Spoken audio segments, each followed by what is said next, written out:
Di dunia desain grafisnya sendiri itu udah berapa lama sih, Mas? Kalau dari freelance itu sekitar 5 tahun lebih. Yang berasa, beda banget nih, ternyata gue harus belajar banyak nih ketika memilih desain. Kalau di compare nih, dua itu justru kalau desain lebih ke visual, ya kita kreatif lah. Nah kalau programming, itu lebih gimana kita caranya critical thinking. Lebih nyaman di program atau lebih nyaman di desain? So far, desain. Desain. Karena dari Alasannya? situ gue bisa dapat duit buat kuliah Balik lagi ke situ, balik Iya. lagi.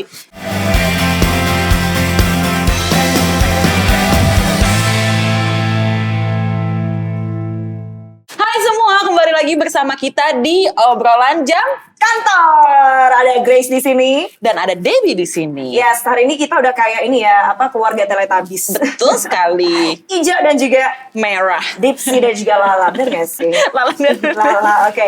Hari ini kita happy banget karena kita bisa nemenin kalian lagi. Dan pastinya seperti biasa kita bakal ngedatengin para profesional di bidangnya. Ih.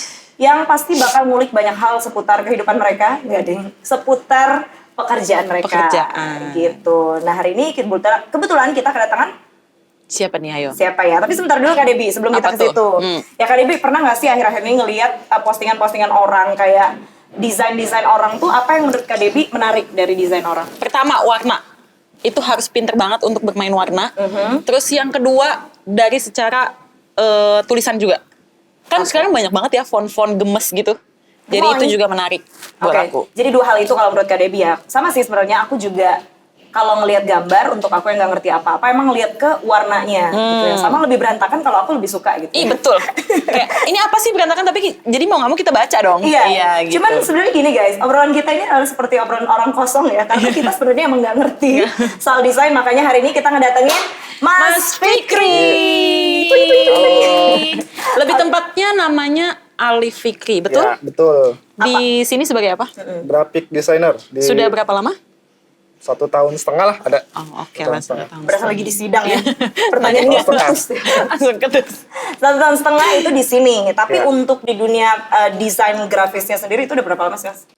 Kalau dari freelance itu sekitar 5 tahun lebih. 5 tahun. Cuman awalnya basicnya emang bukan orang desain. Justru Oh iya? Oh iya? malah lebih ke programming. Loh, kok? Iya. Programming kan ngurus-ngurus bikin Nah, ngoding gitu-gitu Betul, ya. betul. Terus hijrah ke Bukan pindah, justru dari desain bisa dapat uang untuk kuliah programming. Oh. jadi sebenarnya kuliahnya itu bukan desain. Iya. Oh gitu ya? Emang bisa gitu ya? Karena kalau di programming itu, kalau kan sekarang ada identik dengan UI design tuh. Nah itu kan ngegabungin ilmu desain sama programming. Nah gua gimana caranya bisa dapat di sisi desainnya sama di sisi programming, ya udah mau nggak mau kuliah programming. Oh gitu, tapi sebenarnya dari segi core, mereka itu sama-sama nggak sih? Kalau desain sama programming masih sepupu, masih saudara nggak sih? Kalau di ranahnya main aplikasi ya, di user interface-nya masuk. Karena programmer kalau nggak tahu ngerti desain estetik juga, nanti tampilannya aplikasi jelek. Contoh kita deh, kita buka aplikasi di handphone. Kalau aplikasinya bagus, pasti kita mau scroll-scroll terus Iya, dong. Iya betul. sih. Nah, coba kalau tampilannya berantakan, fontnya jelek misal, mau nggak scroll-scroll terus? Nggak mau kan? Balik lagi ke yang tadi kamu ngomongin berantakan. Nah, itu dia. Berantakan. Dari situ. Iya, tapi kadang aku suka loh lihat yang berantakan. Maksudnya kalau desain gitu ya, semakin berantakan kayak apaan sih, orang nggak niat gitu. Tapi kadang eye catching. Mungkin apa ya iya, kira-kira betul. yang bikin apa ya, kita pengen lihat itu terus, nanti kita bakal kulik-kulik lagi guys. Oke, 5 tahun berarti Oke. ada di dunia perdesainan gitu ya. Itu lumayan loh Mas, 5 tahun udah masuk SD. Udah masih SD. SD orang kalau TK, lewat TK ya, masih TK ya. Udah, tapi udah apa ya, udah cukup banyak lah ya memahami soal ilmu perdesainan. Iya. Sebelumnya programming gitu. Programming. Programming. Apa yang menurut Mas Fikri sangat berbeda nih antara program dan juga apa sih programming ya namanya? Iya. Programming dan juga desain ini sendiri. Yang berasa beda banget nih, ternyata gue harus belajar banyak nih ketika memilih desain. Kalau di compare nih, dua itu justru kalau desain lebih ke visual, ya kita kreatif lah. Nah kalau programming itu lebih gimana kita caranya critical thinking, jadi kritis logis. Contoh, kalau di programming ya A udah. Nah kalau di desain, ketika ngedesain sesuatu ada yang lain juga gitu. Ibaratnya desain itu bisa sesuai dengan kemauan kita. Oh mau kayak gimana warnanya, tapi kalau programming contoh kita aplikasi mau check out, ya udah nyuruhnya check out doang. gitu. Jadi lebih ke logis dan kreativitas gitu sih. Oke, berarti ilmu pastinya tuh ibaratkan ilmu ya, ilmu pastinya tuh ada di programming. Nah, kalau mau lebih lebih banyak embel-embelnya di desain gitu Ya, betul. Banyak aplikasi dan juga bumbu-bumbunya. Ya, intinya di era sekarang dua hal itu berkesinambungan gitu aja. Jadi nggak ada yang lebih keren mana, lebih bagus mana, nggak ada. Karena Gitu. pasti keduanya nyambung. Tapi Ya. kalau buat lo sendiri nih ya Kak, lebih nyaman di program atau lebih nyaman di desain? So far desain. Desain. Karena dari Alasannya? situ gue bisa dapat duit buat kuliah. Balik programming. lagi ke situ, balik Iya. lagi. Yang- Tapi fun fact ya, dari situ juga gue bisa dapat biaya buat nikah. Oh. Itu juga bisa, alhamdulillah sekarang juga masih berjalan nguliahin adik. Nah, maksud gue nggak munafik lah, desain gue lebih pilih desain. Karena cuannya. Karena Ya, cuannya. betul. By the way, pengantin baru loh. Ih, wow. Ya itu, by the way itu dari duit desain gitu. Ah, Tadi kan alhamdulillah. baru dibuka juga sama Mas Fikri ya. Tapi Mas, untuk menjadi seorang desainer, ya graphic designer lah ya, itu minimal harus punya apa sih? Harus bisa apa gitu? Apakah dengan ngedit di Canva udah cukup atau Iya. apa gitu? Sebenarnya kalau lu mau mulai desain, tools itu Figma segala macam itu cuman alat gitu. Nah, yang penting gimana caranya lu berpikir kreatif gitu aja. Misal nih, lu baru terjun di dunia desain, lu baru pakai Canva. Terus lu langsung namain diri lu bahwa lu graphic designer. It's okay, nggak masalah. Bahkan sekarang cuannya gede dari Canva kan, lu bikin template segala macam. Tapi gimana caranya karya lu ya original gitu ibaratnya. Lu bikin sendiri gitu. Jangan cuman misalkan niru doang gitu. ATM boleh, tapi masa ya selamanya lu hanya ATM terus gitu. Nah, sebenarnya pertama itu basicnya tuh berpikir kreatif dulu gitu. Karena contoh gini, gue ngeidentifikasi diri gue sendiri kenapa senang desain awalnya adalah ketika gue ke minimarket atau kemana atau di jalan, kok gue tiba-tiba ada rasa kayak wah ini billboard desainnya bagus nih. Terus gue ke minimarket, gue beli sesuatu ngelihat packagingnya dulu, desainnya dulu. Gue bodo amat sama rasanya gimana, tapi ini keren nih, gue beli ya. Nah dari situ gue udah mikir, kayaknya gue suka sama hal-hal berbau visual, nah kayak gitu. Jadi kayak menyadari ketertarikan kita misalnya sama desain kayak gitu. Betul, ya. betul. Dan itu kan kayaknya dari yang nggak lo sadarin, maksudnya kayak packaging ya, billboard Ya. itu kan kayak alam bawah sadar, kayak kita ngelihat oh Ya. ini enak nih dilihat, atau oh ini kayaknya kurang ini deh gitu. Betul. Padahal kita mau komentarnya hanya untuk diri sendiri Nah, gitu. betul. Tapi kalau aku tarik kesimpulan berarti siapapun yang mungkin udah bisa mulai ngedesain, udah bisa nih menyebutkan bahwa dirinya as a design grafis. Bisa? Untuk apa? Untuk disebut sebagai desain Oh. grafis gitu. Walaupun misal dia baru bisa basic doang nih. Kayak Canva baru bisa bikin collabs atau apa gitu. Minimal dia udah punya real life project sih. Real projectnya gitu. Misal dia punya klien, nggak apa-apa. Let's say UMKM. Ada butuh mau bikin desain logo atau packaging pakai Canva. Nggak masalah. Karena gini, desain itu sebenarnya menyelesaikan masalah melalui visual.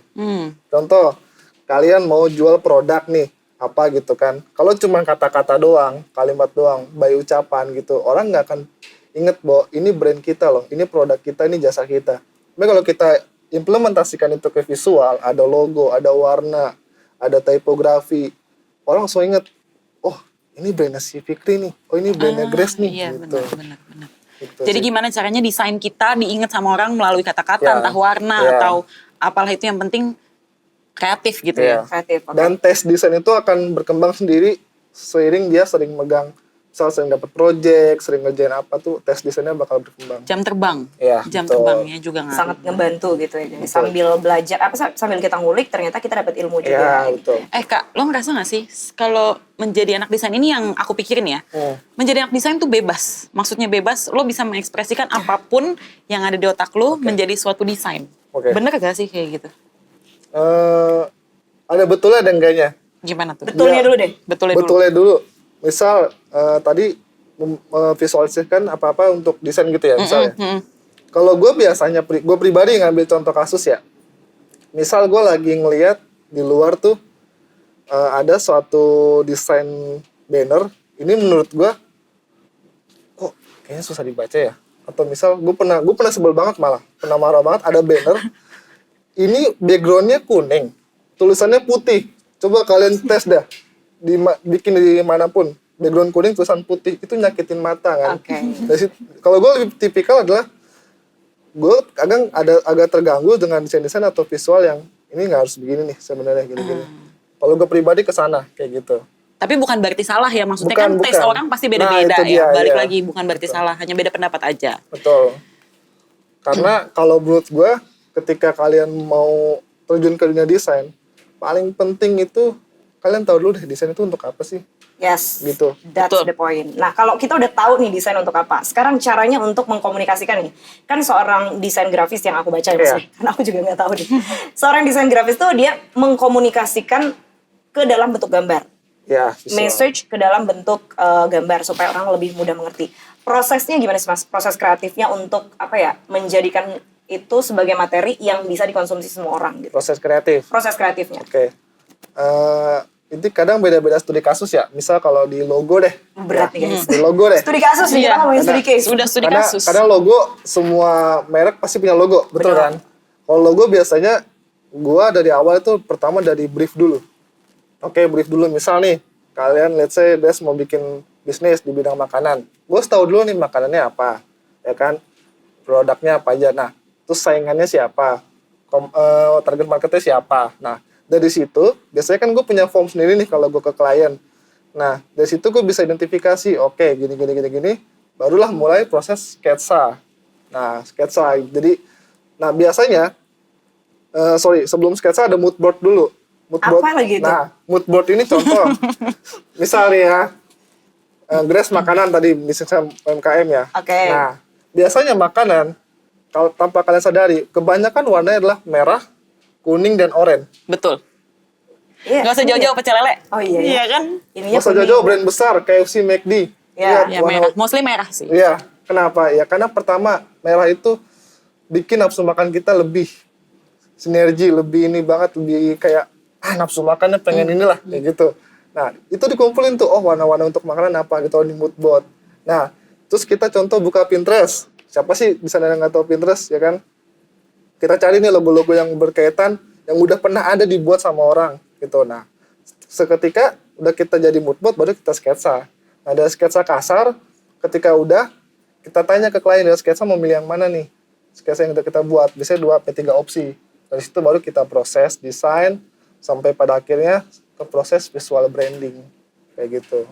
Tahapan secara generalnya begitu ya. Itu di segi logo ya. Dari segi Kalau logo. yang lain mungkin agak simpel ya. Desain-desain kayak spanduk itu lebih simpel. Oh iya, lebih simpel malah. Padahal gambarnya Iya, lebih banyak ya. Prosesnya lebih nggak sampai ke sana, nggak sampai riset. Logo kan identitas. Iya. Oh iya sih. Jadi bakal dipakai lama kayak gitu. Oke. Jadi lebih susah ngerjain logo atau ngerjain desain yang lain? Logo. Tetap lebih susah logo. Karena pada kenyataannya logo yang mahal itu biasanya diproses sekitar sebulan, 2 bulan gitu. Karena perlu riset. Lama ya, padahal kan kalau bukan bermaksud untuk underestimate Iya. ya. Kadang kalau ngeliat logo kayak logo, misal namaku Grace G doang gitu. Iya. Itu lama loh mikirnya ternyata ya. Yes, betul. Nggak usah jauh-jauh. Microsoft coba. Oh iya. Kotak-kotak 4 doang. Kotak kayak jendela gitu Iya, doang kan. tapi lihat coba. Artinya apa? Itu luas banget. Meaningful gitu. banget Iya. gitu ya. Oke. Apple juga lucu sih. Ah, Apple di betul. gitu. Iya, tapi kemarin aku sempat baca itu. Cuma nanti kita bahas Iya. ya. Oke. Nah, Mas Fikri, sekarang kan Mas Fikri ibaratnya udah menghadapi klien gitu. Oke. Nah, caranya untuk tahu sampai ke titik yang klien mau itu gimana? Sementara kalau misal kayak aku nih, agak rewel kan. Misal aku klien Mas Fikri, ditawarin ini belum tentu aku suka. Nah, untuk mendapatkan titik persetujuan itu biasanya Mas Fikri pendekatannya kayak gimana? Nah, ini yang kadang dilupain sama desain-desain grafis yang baru mulai terjun. Oke. Mereka hanya mempelajarin tools atau alat tanpa mempelajarin soft skill-nya, komunikasi. Betul. Nah, desain grafis kalau cuma ngandelin tools, dia akan selamanya jadi desainer grafis. Nggak akan misal jadi contoh art director atau apa gitu-gitu. Karena ketika kalian misal nih mau dapetin klien, oke, klien udah ngechat nih, misal dari WA atau apalah. Terus tiba-tiba cara komunikasi kalian itu salah atau nggak tepat, klien ghosting. Pasti itu. Nah, caranya gimana? Misal nih, ketika kalian memang udah pertama kali banget nih, ya kalian benar-benar tanya secara detail soal gimana bisnisnya, seperti apa yang tadi gue bilang di awal, gue mention di awal. Nah, terus juga dari situ proses komunikasinya sebisa mungkin ngebangun kepercayaan Betul. antara kalian sebagai desainer dan juga klien kayak gitu. Nah, dari situ nanti biasanya nih ya. Gimana? Paling sering ngeghosting itu ketika udah dikasih tahu harga. Oh iya. Nah, itu paling sering ketika dikasih tahu harga. Kayak, Mas ini berapa? Saya mau bikin ini udah dikasih tahu harga, udah hilang. Tanpa Betul. balas, tanpa apa, udah hilang gitu aja. Betul. Nah, itu sering terjadi biasanya kalau ketika kita nggak nyertain portofolio atau project-project sebelumnya. Kan biasanya klien nggak percaya nih. Contoh kita kasih harga buat logo 2 juta misal. Tapi kita nggak pernah ngerjain logo sebelumnya. Klien nggak akan percaya. Nah, caranya gimana? Kalian bikin fake project. Apalagi itu? Bikin project palsu. Oke. Gimana contoh apapun lah studi kasusnya kalian bikin ngasal aja gitu kan. Contoh brand apa apapun itu kalian desain, nah kalian upload di misal di Instagram atau di apa, nah itu yang kalian bakal sertain nanti ke klien. Oke, jadi Supaya kayak kalian lebih percaya. jadi bikin kayak media sendiri untuk masukin portofolio. Iya. Oke, itu sebuah trik loh guys. Kalau kalian mungkin baru gitu ya, baru Iya, terjun, betul. belum punya media, maksudnya belum punya media untuk mempromosikan karya-karya kalian, bisa tuh dicontohin Yes. kayak Mas Fikri bilang. Tapi balik lagi, itu bukan penipuan. Itu Bukan. kan hanya untuk bikin klien tuh percaya ya. Ya, Oh ternyata betul. orang ini memang kayaknya bakal gue pakai nih untuk ngerjain jasa Yes. untuk ngerjain desain gue Ya. gitu. Nggak mungkin juga sih penipuan karena yang memang diproduksi dan diupload produk sendiri Iya. ibaratnya. Iya, dengan betul. catatan juga itu produk yang kita buat sendiri, bukan ngambil dari punya orang Iya, ya. betul. Karena banyak kok sekarang website yang untuk nge-generate studi kasus kayak gitu. Itu bisa kita lakuin lah. Kita bisa bikin fake project dan lain sebagainya kayak gitu. Oke, nice sih. Ini sangat insightful sekali gitu ya guys ya. Oke Mas Fikri, sekarang nih aku sering lihat ya beberapa media, termasuk aku suka banget nonton Vindes. Oke. Dan Instagramnya termasuk ada satu lagi kalau nggak salah nama radionya itu Global Radio yang sekarang udah berganti nama Okezone or apa gitu. Itu tuh desainnya itu benar-benar kayak back to 90s or 70s. Oke. Nah, sekarang tuh jadi tren lagi. Itu menurut Mas Fikri itu kemunduran atau emang oh ini gaya baru nih? Apa mungkin Gimana? memang masanya akan Yes. balik lagi kepada Apa zaman emang kayak itu? gitu terus, bakalan continuous, mundur Oke. terus. Kalau pendapat gue pribadi ya, Iya, gue nggak boleh. tahu kalian di sana pendapatnya apa. Kalau gue pribadi, kalau kalian lihat nih desain-desain 90s itu pasti punya warna atau layout yang ikonik, yang bener-bener stand out ketika dia ditampilin. Ya. Contoh Vindes deh misalnya, beberapa kali ngadain event olahraga kan, rata-rata selalu tetap nyematin kesan 90s-nya, retronya, Iya, klasiknya. iya. Orang langsung notice nggak? Langsung. Wah anjir keren banget nih. Kata gue beda dari yang lain nih. Ikonik menurut gue gitu. Nah terus menurut gue pribadi yang lainnya adalah karena banyak Gen Z dan milenial yang ketika desain itu muncul mereka masih kecil. Contoh mereka hanya bisa berinteraksi dengan desain-desain retro klasik 90s itu. Ya udah ngelihat aja tanpa tahu ini apa sih? Ini bikinnya gimana sih? Iya. Nah Dengan kata lain penikmat aja ya. betul, penikmat. Nah, ketika mereka udah dewasa, orang-orang yang ibaratnya, oh ini kayaknya desain pas gue kecil nih, ini menarik banget, coba gue buat ah. Akhirnya baik yang buat, ngetren di mana-mana. Nah itu, menurut gue itu dua hal itu yang bikin desain-desain kayak gitu naik lagi. Oke, padahal kalau dilihat-lihat kayak effortless ya. Betul. Kadang kayak ini pandangan orang awam.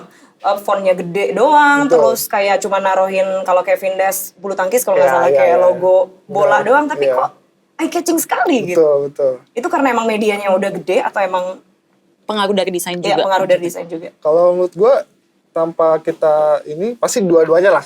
Medianya udah besar, terus yang kedua juga, gue yakin desain seperti itu melalui proses kreatif yang panjang. Yes. Betul. Gue yakin Vindes nggak asal milih desainnya harus begini dibanding style-style desain yang lainnya. Itu sih menurut gue. Nah, tapi menurut Mas Fikri ini masuk nggak ke semua, misalnya perusahaan kita mau menerapkan desain-desain kayak gitu, masuk nggak sih? Nggak mesti bakal masuk ke semua lini menurut gue. Kayak Yes. gitu. Biasanya tergantung target marketnya dulu. Oke. Biasanya kalau gue lihat kayak gitu lebih ke Gen Z dan milenial. Kalau kayak ke boomer atau lebih tua lagi, itu red flag banget dah desain kayak gitu. Menurut gue sih kurang ya. Jadi lebih ke siapa dulu nih targetnya gitu, audiensnya. Untuk sementara berarti yang kita bisa reach itu Mevol ya, secara nggak langsung. Karena Mevol kan targetnya Gen Z milenial kan. Betul, bisa. Gitu. Tapi kayak kalau gitu. untuk yang kayak Air Mas mungkin agak kurang pas ya. Ya, itu lebih ke corporate formal gitu lah. Semi formal mungkin Iya, atau mungkin iya. formal gitu. Oke, berarti nggak semua desain misalnya kayak walaupun 90s sekarang udah happening lagi, Iya. nggak bisa diterapkan di semua lini media kayak Betul, gitu ya Mas betul. ya. Tergantung dengan kebutuhan juga. Iya. Nice loh guys, aku juga baru tahu. Kirain ya udah yang penting desainnya kayak gini lagi ngetren kita bisa ikutin. Masuk kemana aja gitu kan. Contoh bukti nyatanya kalian finish ada nggak yang boomer? Nggak Nggak ada. Kalian Iya lihat lagi. deh, salah satu playlistnya dia, Saker. Iya, Saker. Itu kalian lihat semua, itu anak muda semua. Nah, Iya. udah 2000 ada juga. Iya, kayak gitu. Banyak banget anak muda. Nah, itu. Berarti targetnya. Ya. Oke. Nah, ngomong-ngomong soal target. Sejauh ini, sejauh ini dari Mas Fikri sendiri, yang paling sulit dalam menghadapi target itu apa sih? Klien lah. Ini biasanya belum lama ini ya, gue dapat project sosial media konten dari salah satu restoran lah di daerah Tangerang. Dia itu ketika gue tanya mau seperti apa temanya, dia bilang udah terserah Mas Fikri. Nah itu gue udah kayak kena serangan jantung. Kenapa? Karena klien begitu udah pasti kadang banyak revisi karena dia nggak tahu apa yang dia mau. Iya, benar. Gitu loh. Benar. Ketika dia udah terserah Masnya aja, itu pasti banyak revisi, bahkan bisa unlimited. Nah, makanya tugas lu sebagai desainer membatasi itu. Contoh, itu dari paket yang lu kasih berapa kali revisi doang kayak gitu. Nah, itu target yang paling susah gue capai itu. Oke, kalau udah terserah sama desainernya. Nah, itu. Ternyata lebih terserah, lebih susah ya? Iya, betul. Jadi lebih baik, oke, Mas, gue mau kayak gini, tapi ribet daripada terserah. Betul, Gitu. setuju. Itu paling diinginkan desainer. PR banget ya Iya guys. sih. Iya. Karena kita nggak tahu apa maunya si klien juga Iya, kan, iya. mau warna, mau apa. Karena Kita bisa jadi lu udah bikin desain bagus, dia minta balik ke awal. Iya, benar lagi. Itu yang paling sakit sih kayaknya, Betul. guys. Kayak penyakitnya perempuan ya. Terserah deh. Terserah padahal maunya banyak Nah, sebenarnya. betul. Ya, luar biasa loh Mas Fikri. Nah, kalau ngomong-ngomong soal desain pasti nggak jauh-jauh dari yang namanya aplikasi. Tadi pun udah sempat kita bahas kan di awal. Oke. Aku tuh paling tahu desain itu pakainya Corel Draw. Masih relate nggak sih untuk dipakai di era ini gitu? Widih, bahasa aku udah kayak boomer ya. Kalau bicara relate apa enggak, Iya. sebenarnya relate banget malah. Tapi beda, bukan beda. Lebih segmentasinya tuh kalau Corel Draw ke percetakan atau kayak fotokopian gitu. Sepengalaman gue kayak gitu. Kenapa? Karena Corel Draw itu terkesan lebih ringan aplikasinya. Dan biaya berlangganannya lebih murah dibanding Adobe. Adobe itu aplikasinya banyak banget dan berlangganannya tuh mahal banget gitu. Dan nggak semua orang mampu. Nah gitu. Itu menurut gua salah satu faktor kenapa Corel Draw masih dipakai banget di banyak percetakan. Kayak gitu. Selain karena tools-toolsnya memang ngebantu mereka dalam pekerjaan, ya karena itu juga faktor-faktor biaya dan ringan. Gitu. Oke, tapi masih it's okay banget kan kalau saya Iya. misal pemula, misal kayak aku mau terjun ke dunia desain, belajar-belajar dari Corel Draw, Nggak apa-apa. udah masih nggak apa-apa. Nggak apa-apa banget. Justru malah kalau bisa Corel Draw kan basisnya vektor. Ya kan? Nah itu banyak pilihan lagi. Ada Adobe Illustrator. Atau kalau kalian mau gratis, misal pakai namanya Krita. Ya kan? pernah dengar. Terus atau misal kayak pakai beberapa aplikasi yang itu gratis gitu loh. Tapi sayangnya di Linux bukan di Windows. Kayak gitu. Itu panjang lah nanti pembahasannya kayak gitu. Panjang, makanya beberapa orang perlu course dan juga perlu sekolah guys untuk menjadi desain grafis ini sendiri. Karena sejujurnya nih ya, aku itu SMK multimedia yang seharusnya desain. Was. Tapi gue menyerah. Gue udah kita jadi PR aja, jadi kita kerja di komunikasi dan jadi kreatif aja daripada harus ngedesain gitu. Ya, yang desain biarlah urusan Mas Fikri. Dan tim desain. tim desain ya, karena emang ya selama ini kalau aku mikir ya orang desain tuh kayak enak banget ya duduk gitu, kerjanya nggak yang capek gitu kan, Yang nggak berkomunikasi dengan banyak orang Yes. juga. kayak ya udah gitu duduk di atas meja, tapi ternyata dari pagi ketemu pagi tuh juga capek. Nggak pagi ketemu sore. Pagi ketemu sore ya, pagi ketemu sore juga mikir terus ya. Benar. Karena sebenarnya kalau desain grafis sama contoh ya di company admin atau finance, mereka itu kerjanya itu terus dari waktu ke waktu. Contoh bikin purchase order atau apa segala macam lah misalnya gitu. Tapi kalau desain kan nggak mungkin setiap hari kita bikin desain yang sama dong. Iya. Nah itu tantangan desain grafis tuh itu, makanya kenapa dituntut untuk berpikir kreatif gitu. Kita nggak mungkin bikin desain yang sama setiap hari. Sering pegel gak sih matanya? Soalnya ya guys, aku perhatiin nih anak-anak desain tuh kadang-kadang matanya suka merah terus kayak capek gitu loh. Kalau ini gue emang dari lahir ya. Gue tahu lo jangan-jangan mentionnya karena mata gue merah nih. Enggak. Dari lahir. Maksudnya anak desain perhatiin deh, karena mungkin ngelihat layar terus kali ya dari Ya. pagi sampai Iya. sore gitu. Jadi refreshnya tuh gimana kalau misalkan udah kayak, aduh pegel nih gue, aduh Ntar dulu deh, gue butuh break nih. Gimana? Tapi gue jawab yang pertama dulu nih. Boleh. Kenapa anak desain bisa lama di depan? Karena gue di kantor kan makainya Mac, Apple. Itu kita nggak bisa bohong dah. Layarnya Mac itu enak banget, warnanya segala macam.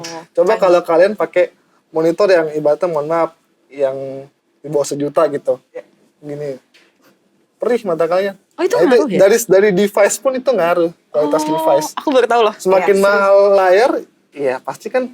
Nah, makanya ada namanya di layar itu teknologi sekarang namanya TUV, Certified TUV, TUV. Nah, itu kayak blue light segala macam, itu bikin mata kita aman lama-lama depan layar. Itu alasannya kenapa. Berarti perusahaan-perusahaan ya notes ya. Kalau kalian pengen desain bagus dari desain grafis harus sediain alat yang kompatibel juga ya, minimal pakai Mac lah. Nggak bercanda, nggak harus kita Mac dong. kan? Nggak harus Mac kan mas? Nggak harus. Gue di rumah nggak pakai Mac kok. Tuh ya masih bisa, yang penting cari yang nyaman. Nyaman nggak harus mahal kan? Iya dong. Emang ada ya yang murah tapi nyaman? Nggak harus. Oke ya guys, dia yang nanya sendiri, yang jawab sendiri. Oke, Mas, apa tadi namanya lupa? Fikri. Waduh. Kan? Daya ingatku Kacau. pendek guys, kayak ikan dori. Ikan dori. Aduh, Mas Fikri, anak desain grafis, itu kan nggak boleh introvert dong berarti? Kata Iya nggak siapa? sih? Kata aku. Karena tadi di awal Mas Fikri tuh bilang, ini apa sih namanya? Harus bisa komunikasi juga, harus punya soft skill untuk komunikasi sama klien. Tapi Oke. rata-rata kalau aku lihat, aku masuk ke ruangan markom itu anak-anak desain grafisnya itu pada introvert gitu loh. Itu yang sepenglihatan Grace aja. Iya. Tapi faktanya kalau kalian ngobrol nih Iya. ke tim desain lain, justru ya kita bisa menempatkan diri di situ gitu loh. Tetap rumpi. Iya. Kayaknya lebih ramai bisa. daripada kita anak Iya. kreatif deh guys. Gitu. Jadi sebenarnya guys, kalau ada para desain grafis di sekeliling kalian yang kelihatan pendiam, ajak bercanda aja. Sebenarnya mereka juga pengen bercanda guys, nggak introvert kok. Justru malah kalau gue pribadi, gue pengen seneng banget ketika kumpul ke komunitas-komunitas. Kenapa tuh? Ya udah pasti dapat ilmu baru udah. Ilmu baru, teman baru, koneksi baru. Di situ kadang ada bisnis, Iya benar. dapat project, itu udah pasti lah. Dengan munafik desainer grafis pengen sendiri, udah itu aja. Asik. Nah, hal yang paling menyenangkan selama ini dan menurut Mas Fikri, apa yang paling menyenangkan di balik profesi desain grafis? Pertama, nggak ngebosenin dengan kerjaan yang tiap hari gitu-gitu aja. Contoh, ya kita ngedesain selalu ngelihat, selalu refreshing lah gitu. Kita selalu pilih-pilih, kadang warna, selalu font, segala macam kan beda-beda. Dan gue nggak tahu ya desain grafis yang lain gimana ya, tapi gue pribadi, gue itu sampai sekarang dari awal gue bilang tadi desain, gue itu masih suka seneng ngeliatin billboard atau poster sekalipun. Nih, ini pernah kejadian kemarin, mudik kemarin. Segitu senengnya gue sama desain, gue berhenti di rest area, ya kan. Waktu itu sponsornya besar-besaran Aqua, itu di situ. Aqua bikin banyak poster, banner, dan itu bagus-bagus. Saking keren ya, gue foto buat referensi desain. Ih, keren banget. Sampai sebegitunya. Gue nggak tahu desain grafis yang lain ya, tapi gue pribadi kayak gitu. Nah itu yang bikin gue happy ketika berhasil ngeliat desain, ini bagus nih. Gue foto, gue suka. Ada rasa kesenangan sendiri, walaupun bukan gue yang buat. Iya. Nggak tahu kenapa. Gue nggak tahu kalau yang lain gimana. Kayak gitu sih. Itu hal menyenangkan ya? Iya. Duitnya menyenangkan ya? Banget. Banget dong. Iya. Saking menyenangkannya nih ya, Kak Debbie dengar-dengar Mas Fikri ini sampai bikin course sekolah gitu ya? Sekolah grafis Iya, atau? betul. Sekolah desain, graphiclass.com. Widih. Is. Gitu. Itu udah ada website-nya juga tuh? Iya, justru itu udah platformnya di situ, di web. Belajarnya di situ, online. Itu kayak gimana sistemnya? Contoh misal, kita latar belakang dulu, coba deh saya jelasin ya. Kenapa saya bikin graphiclass.com? Karena awalnya saya mikir gini, gue tuh belajar dari orang lain, dari YouTube, otodidak kan semua desainnya. Ketika gue bisa desain, kenapa nggak gue balikin share ilmu ke orang lain? Nah, Mulia. jadi tujuan gue belajar programming itu kesampaian. Gue lulus kuliah, emang pengen cita-cita bikin produk digital yang bisa dipakai banyak orang, ya kan? Tapi apa yang berkaitan dengan gue? Desain. Nah, ilmunya dapat bikin website, skill desainnya udah dapet. Gua combine jadi graphiclass.com. Nah, di situ kita belajar desain grafis, video editing dengan hanya berbayar sekali seumur hidup. Sekali seumur hidup? Iya, jadi bayarnya itu hanya sekali seumur hidup. Lifetime. Ya, selama Graphiclass aktif gitu. Coba spill range harganya dong mas. Cuma 99.000. Demi apa? Serius? Seumur hidup? Iya. Kalian bisa cek di graphiclass.com. Di sini ya guys. Nanti dikasih Iya. di sini. Tuh udah kita kasih tuh. Graphiclass.com. Dan yang ngajar bukan gue doang. kan ada sekitar 8 kelas, itu masing-masing expert di bidang-bidangnya. Gitu. Gue hanya ngajar satu kelas doang. Tapi 99.000 itu untuk semua kelas atau per kelas? Satu kelas. Oh, per kelas. Jadi Iya. kalaupun kalian mau ngambil semua pun bisa gitu? Bisa kayak gitu. Dan itu terbuka untuk umum. Maksudnya Iya, siapa aja. Dan belajarnya online, lu bisa akses kapan aja gitu. Di mana aja, pakai device apa aja. Yang gitu. baru kayak misalkan, gue kayaknya, misalkan contoh ya, kayak gue, Debbie mau coba deh kita terjun ke dunia video editing, itu bisa? Bisa, tapi sejauh ini gue masih buka kelas video editing pakai mobile, kayak CapCut segala macam gitu. Gue masih nyari mentor untuk belajar Premiere, After Effects gitu, itu nggak gampang. Karena gue nyari mentor-mentor lain pun kan butuh, komunikasi yang panjang gitu kan. Kita Iya. presentasi, grafik kelas atau apa kayak gitu. Tapi so far alhamdulillah total udah 100 siswa lebih. Wih, di grafik keren kelas. banget sih. Banyak loh. Kayak gitu. Itu di Jakarta doang, Indonesia. Indonesia. Terkenal Wow! nih guys, harusnya. Luar biasa loh, kalian catat ya. Fikri, siapa tadi? Ali Ali Fikri. Fikri, seorang pemilik website apa tadi namanya? Grafikkelas.com. Grafikkelas.com nih guys, yang mau Parah ya. berkelas juga bisa di sini ya. Maklum ya, emang begitu. Iya, kan tadi ikan dori. Short memory ya guys ya. Luar biasa buat kalian yang basically punya kemampuan talenta desain grafis kayak Mas Fikri, juga bisa loh kayak ngajarin orang lain dengan buka-buka kelas seperti Mas Fikri gitu. Keren loh. Aku sangat amazed dan sangat appreciate. Karena gue percaya ketika kita berani untuk ngasih ilmu ke orang, itu bukan bikin kita makin bodoh, malah bikin kita makin pinter gitu. Setuju. Karena kadang kalau gue di grafik kelas tuh, kadang ada siswa, kan ada grupnya tuh, grup Telegram. Oh, Mas Fikri bikin tutorial ini dong. Nah, gue jadi terpacu. Oh iya, gue belum pelajarin ini nih. Mau gak mau gue belajar lagi, kayak gitu. Jadi malah nambah ilmu gue, kayak gitu. Nah, nanti kalau seandainya website ini makin dikenal, makin meledak ya, apakah Mas Fikri akan tetap memilih bekerja under corporate atau mungkin pengen fokus aja dengan Project. project yang berkembang ini? Wallahu alam ya, kalau emang grafik kelas sudah besar, mau gak mau ya gue fokus ke grafik kelas. Pasti Iya. itu. Kita nggak muna lah ya pasti guys lah, ya. pasti. Tapi gue bersyukur alhamdulillah adalah ya kita itu jadi amal jariah gue lah buat nge-share ilmu-ilmu ke orang lain, insya Allah. Itu yang paling tujuan gue Masya utama. Allah. Keren banget sih, Keren sumpah. banget ya. Aku baru tahu loh, bener-bener selama ini kayak kenal Kak Fikri tuh, palingan aku pikir cuman dia kerja di sini aja, tapi ternyata dia punya niatan semulia itu untuk berbagi sama Amin. yang lain-lain gitu. Oke, nabung Sukses aku terus sih. 99.000 untuk join Iya. grafik kelas. Sekarang apa langsung? Aduh, Daftarnya bisa online tapi ya. Bisa dong, bisa. Pokoknya kalian kunjungin aja di bawah sini. Atau mungkin ada Instagramnya atau apa gitu? ada grafik kelas juga sama. Grafik Nama kelas Instagramnya juga. Grafik Iya, Kelas juga. jadi sebenarnya kalau nama grafik kelas itu diambil dari nama gue dan kelas. Kan Fikri, grafik. Grafik juga kan grafis. Dress juga bisa Grafik kelas. Jangan-jangan. Jadi sesimpel itu aja udah namanya. Oke, Keren sih. grafik kelas. Oke, luar biasa sekali gitu. Buat kalian para graphic designer di sini atau mungkin baru pengen belajar, boleh belajar lewat Mas Fikri juga. Kalian beruntung nemuin podcast kali ini, nemuin talk show kita kali ini karena nggak cuman bisa denger aja kisah inspiratif, tapi kalau kalian pengen mulai belajar bisa di sini. Yes. Tuh. Oke. Kita kasih applause untuk Mas Fikri yang udah Keren sih. berbagi ilmu hari ini. Hampir lupa. Hari ini kita juga punya kuis nih Mas Fikri. Oke. Jadi ini sekarang waktunya untuk kuis. Yes, Mas Fikri akan kita tantang untuk jawab cepat di kuis kita kali ini. Siap nggak Mas Fikri kira-kira? Siap. Mau doa dulu gak? Karena ini Enggak. pertanyaannya lumayan berat loh. Berat lah, lebih berat daripada sidang skripsi kebetulan. Oke, Iya, oke. Mas Fikri, aku bakal ngasih beberapa pertanyaan.